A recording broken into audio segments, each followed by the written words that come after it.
నమస్తే welcome to VSR breaking news. ఏదైతే 10 మంది ఎమ్మెల్యేల ఫిరాయింపు ఏదైతే ఉందో కొన్ని వ్యాఖ్యలు చేయడం అయితే జరిగింది. దాని గురించి మనతో మాట్లాడడానికి కాంగ్రెస్ కంటెస్టెడ్ ఎమ్మెల్యే బోయ నగేష్ గారు మనతో ఉన్నారు. నాకు చెప్పండి, ఏదైతే ఫిరాయింపు ఎమ్మెల్యేలు ఉన్నారో వాళ్ళ మీద కేటీఆర్ గారు కొన్ని నిషిద్ధ వ్యాఖ్యలు చేయడం జరిగింది. ఏది స్త్రీలింగం ఒకటి ఉంటుంది, పురుషలింగం ఒకటి, వీళ్ళు ఏ లింగం అనేది వాళ్ళే నిర్ధారించుకోవాలన్నట్టుగా మాట్లాడడం జరిగింది. దాన్ని ఎట్లా చూస్తారు మీరు?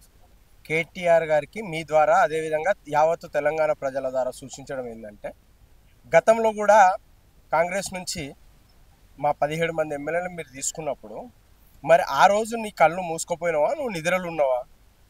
మీరు ప్రజాపక్షంలో ఉండే ఈరోజు మరి ఆ రోజు మరి స్త్రీలింగమా పురుషలింగమా అనేది మరి ఆ రోజు నీ కళ్ళు ఏమైనా మూసుకుపోయినాయా, లేకపోతే చెవులు ఏమైనా దొబ్బినాయా?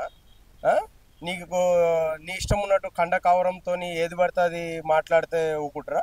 వాళ్ళు ఏమన్నారు నిన్న, మేము ఏదైతే ప్రభుత్వం తెలంగాణ రాష్ట్రంలో కాంగ్రెస్ ప్రభుత్వం ఏర్పడితే మేము ఒకవేళ కాంగ్రెస్ పార్టీలకు పోతే ఆ రోజు ఏ విధంగానైతే మా పార్టీ వదిలిపెట్టిపోతే డెవలప్మెంట్ గురించి ఆలోచన చేసిండ్రో ఈ రోజు కూడా వాళ్ళు రూలింగ్ గవర్నమెంట్ ఉంది కాబట్టి అక్కడ ప్రజలకు పని అవుతుంది కాబట్టి వాళ్ళ కాన్స్టిట్యున్సీలో వాళ్ళున్న కార్యకర్తలను అదేవిధంగా సీనియర్ నాయకులను అందరిని కలుపుకొని క్రమశిక్షణగా వాళ్ళు పార్టీలకు రావడం జరిగింది. ఈరోజు మరి ఆ రోజు గురించి అడిగితే మరి ఆ రోజు మా వాళ్ళు 17 మంది మేము ప్రతిపక్షంలో హోదాలు లేకుండా చేసినావు నువ్వు. ఇది ఎంతవరకు కరెక్టు? ఈయన కండ కావరంతో మాట్లాడుతుండా లేదంటే రాజకీయంగా ఏమన్నా మైండ్ ఏమన్నా దొబ్బిందా అనేది ఆయన ఆలోచన చేసుకొని మాట్లాడితే బాగుంటుంది. ఏదైతే కొన్ని రోజుల క్రితం నుంచి కవిత ఎపిసోడ్ అయితే నడుస్తూ ఉంది. కవిత ఏదైతే వ్యాఖ్యలు చేసిందో దాని మీద ఇంతవరకు హరీష్ రావు గారు కానీ, కేటీఆర్ కానీ, కేసీఆర్ కానీ ఎలాంటి స్పందన లేకుండా ఆమెను పార్టీ నుంచి సస్పెండ్ చేయడం జరిగింది. అది ఏం జరుగుతూ ఉంది అసలు? దీన్ని ఎట్లా చూస్తారు మీరు? ఇలా వాళ్ళ ఇంటి గురించి వాళ్ళే క్రమశిక్షణగా లేరు. ఇలా వేరే పార్టీల గురించి మాట్లాడే అర్హత లేదని అయితే నేను అనుకుంటా. ఎందుకంటే మనము ఈరోజు ఇల్లు సరిగ్గా ఉంటే బయటకు పోయి రాజకీయం చేయొచ్చు. ఇలా మీ ఇల్లే సరిగ్గా లేదు, మీరు రాజకీయం గురించి అసలు ఏం మాట్లాడుతున్నారు? ఈరోజు మీ సొంత చెల్లి నీ తర్వాత ఒక ఆడపడుచుగా, తెలంగాణ ఆడపడుచుగా ఈరోజు ఆమె ఉంది. ఇలా పార్టీల నుంచి వెళ్ళిపోయే ముందు మీరు ఒక ఆలోచన చేయలేదు. కానీ ఎందుకు కాంగ్రెస్ పార్టీ మీద విషయం కక్కుతా ఉన్నారు?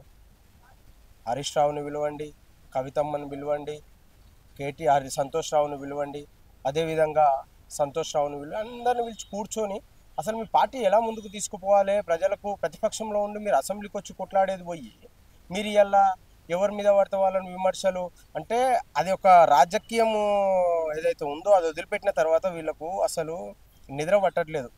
ఎట్లా పోయి తెలంగాణ రాష్ట్రంలో బీఆర్ఎస్ ప్రభుత్వం మొత్తం కుప్పగూలిపోయింది, దీన్ని ఏం చేసే పరిస్థితి లేదని చెప్పేసి వాళ్ళు రాజకీయ మదం ఒకటి వాళ్ళ మనసులో కూర్చొని పోయింది. కాబట్టి నేను ఒకటే కేటీఆర్కు, సంతోష్ రావుకు, హరీష్ రావుకు, బీఆర్ఎస్ నాయకులకు అందరికి కూడా సూచిస్తాను.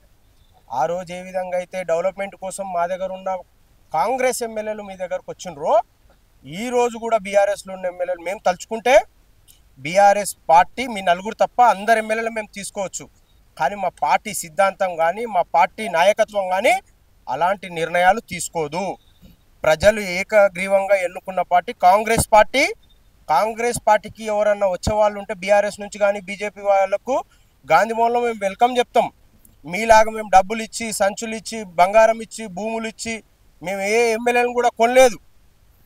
వాళ్ళంతలా వాళ్ళు అక్కడున్న ఇబ్బందులను బట్టి ఒకవేళ రాష్ట్రంలో కాంగ్రెస్ పార్టీ ఉంది కాబట్టి కాంగ్రెస్ పార్టీలోకి వస్తే ప్రజలకు న్యాయం జరుగుతుందని వాళ్ళంతలో వాళ్ళు వచ్చారు. కానీ ఏ రోజు కూడా మేము వాళ్ళకు సూచన చేయలేదు, మేము రమ్మని చెప్పి చెయ్యం కూడా. వచ్చిన వాళ్ళని స్వాగతిస్తాం, పోయే వాళ్ళకు మా అధిష్టానం ఏదైనా నిర్ణయం తీసుకుంటుంది. కానీ మేము వచ్చిన వాళ్ళ గురించి కేటీఆర్ మాట్లాడుతుండు, ఆయన గౌరవబద్ధమైన వర్కింగ్ ప్రెసిడెంట్గా పనిచేస్తున్నారు. అట్లా మాట్లాడు మాత్రం ఆయనకు సభం కాదు. కొన్ని సందర్భాల్లో చూసుకుంటే ప్రెస్ మీట్లలో సీఎం రేవంత్ రెడ్డి గారి గురించి కొన్ని వ్యాఖ్యలు చేయడం జరుగుతూ ఉంది అనుచితంగా. సో ఆ అనుచిత వ్యాఖ్యలను మీరు ఎట్లా చూస్తారు? నేనేమంటున్నా అంటే ఆయనకు రాజకీయ మదము అవన్నీ వదిలిపెట్టి 10 సంవత్సరాలు వాళ్ళు తిన్నరు, పన్నరు, సుఖంగా వేరే దేశాలు, వేరే రాష్ట్రాలు అన్నీ తిరిగిర్రు. ఇప్పుడు అవన్నీ ఏం వాళ్ళకు ఇదైతే లేదు.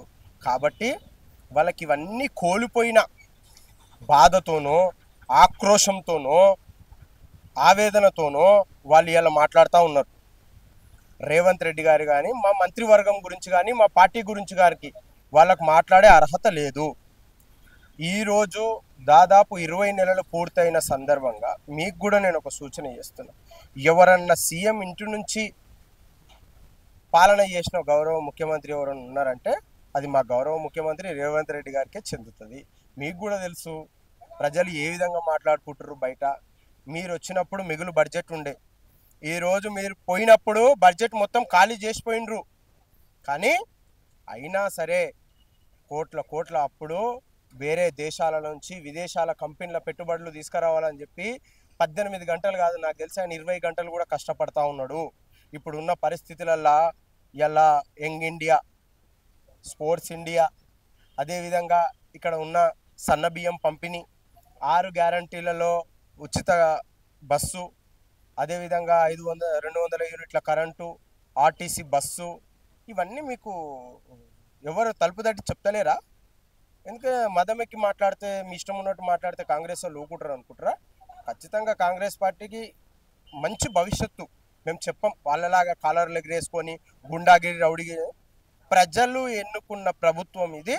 మేము ప్రజల వద్దకు వెళ్ళి మేము మా యొక్క 6 గ్యారంటీలను కానీ అదేవిధంగా ఆ ఇంట్లో ఏదైనా ఇబ్బంది ఉన్నా కానీ కూడా మేము అన్నీ కూడా చక్కదిద్దే పరిస్థితిలో మా గవర్నమెంట్, మా ప్రభుత్వం, మా గౌరవ ముఖ్యమంత్రి వర్యులు, మా మంత్రివర్గం మొత్తం కూడా ప్రజల వెనుక ఉందని చెప్పి నేను సూచన చేస్తా ఉన్నాను. ఇంకొక విషయం ఏంటంటే మొన్న గ్రూప్ 1కి సంబంధించి కోర్టు స్టే ఇచ్చింది.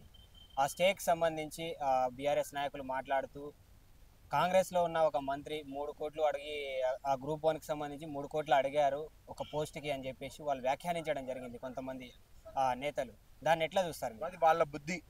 ఈ డబ్బులు తీసుకొని ప్రాజెక్టులలో ఎవరికి కమిషన్ ఇవ్వాలి, కాలేజీలలో ఎవరికి కమిషన్ ఇవ్వాలి, మన ఇది ప్రొక్యూర్మెంట్ విషయంలో ఎవరికి కమిషన్ ఇవ్వాలి.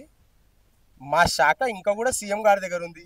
వేరే మంత్రి ఎట్లా తీసుకుంటాడబ్బా? విద్యాశాఖ ఎవరన్నా మాట్లాడాలంటే గౌరవ ముఖ్యమంత్రి వర్యులే మాట్లాడాలి. వాళ్ళు మతి స్థిమితం లేకుండా మేము మాట్లాడితే వాళ్ళు మాట్లాడితే మేము దానికి ఆన్సర్ ఇచ్చుడేంది? మా శాఖ ఇంకా కూడా మా ముఖ్యమంత్రి గారు ఆయన వద్దనే ఎందుకు పెట్టుకుండంటే విద్యాశాఖలో పిల్లల వరకు తెలంగాణ రాష్ట్రంలో ఉన్న ప్రతి ఇంటి నిరుపేద కుటుంబంలో ఉన్న పిల్లలకు అదేవిధంగా మంచి ఈరోజు ఇంటిగ్రేటెడ్ స్కూళ్ళు ఎవరబ్బా ఏ రాష్ట్రంలో ఇంటిగ్రేటెడ్ స్కూళ్ళు పెట్టిరు? ఒకసారి మాకు వీళ్ళ ప్రభుత్వం ఉన్న దగ్గర చూపించండి. కాబట్టి వాళ్ళ విచ్చలవిడిగా మాట్లాడితే 3 కోట్లు తీసుకుంటూ 4 కోట్లు తీసుకుంటూ అది మా ప్రభుత్వంలో మా మంత్రివర్గం కూడా ఎప్పుడు కూడా 3 కోట్లు 4 కోట్లు 5 కోట్లు ఈ బేరసారాలన్నీ బీఆర్ఎస్లో ఉంటాయి. కాంగ్రెస్ పార్టీలో బేరసారాలు ఉండవు. ఓన్లీ ప్రేమ, అభిమానం, ఆప్యాయత, అనుబంధం ఇవన్నీ కూడుకొని ఉన్నది కాంగ్రెస్ పార్టీ. అయితే మీరు విద్యాశాఖ గురించి తీసుకొచ్చారు కాబట్టి మేము బీఆర్ఎస్ అధికారంలో ఉన్నప్పుడు విద్యాశాఖ చాలా బాగా నడిచింది. ఫుడ్ పాయిజన్ లాంటివి ఏం లేవు. వీళ్ళ అధికారంలోకి వచ్చిన తర్వాత సీఎం గారు విద్యాశాఖ తన దగ్గర పెట్టుకొని కొన్ని స్కూల్స్లలో గురుకులాల్లో ఫుడ్ పాయిజన్ అయ్యి పిల్లలు చనిపోవడం జరుగుతూ ఉంది. వీళ్ళు చేస్తున్న తప్పిదాల వల్లనే ఇవన్నీ జరుగుతూ ఉన్నాయని బీఆర్ఎస్ నేతలు చెప్తా ఉన్నారు. వీళ్ళు పాము అంటే పడిగంటారు. ఆడ అయ్యేది ఏదో కొద్దిగా అయితే బట్ట కాల్చి మీ దేశ దాంట్లో బీఆర్ఎస్ ప్రభుత్వం వాళ్ళ సోషల్ మీడియా వాళ్ళ బట్టబాజు వాళ్ళదంతా వ్యవస్థ కూడా పనిచేస్తూ ఉంటుంది. బహిరంగంగా చూపించాలి. ఏదన్నా అయినప్పుడు బహిరంగంగా చూపించాలి. సరే ఏదన్నా చిన్న ఇష్యూస్ పిల్లలకు ఒంట్లో ప్రాబ్లం బాగాలేకనో ఏదో దాంట్లో వాళ్ళకి ఏదో ఫీవర్ వచ్చినప్పుడు వామిటింగ్స్ కావడం ఇవన్నీ కూడా స్వీకరించి అక్కడున్న లోకల్ వీళ్ళ సోషల్ మీడియా నాయకులు ఏదో చిత్రీకరిస్తే కాదు.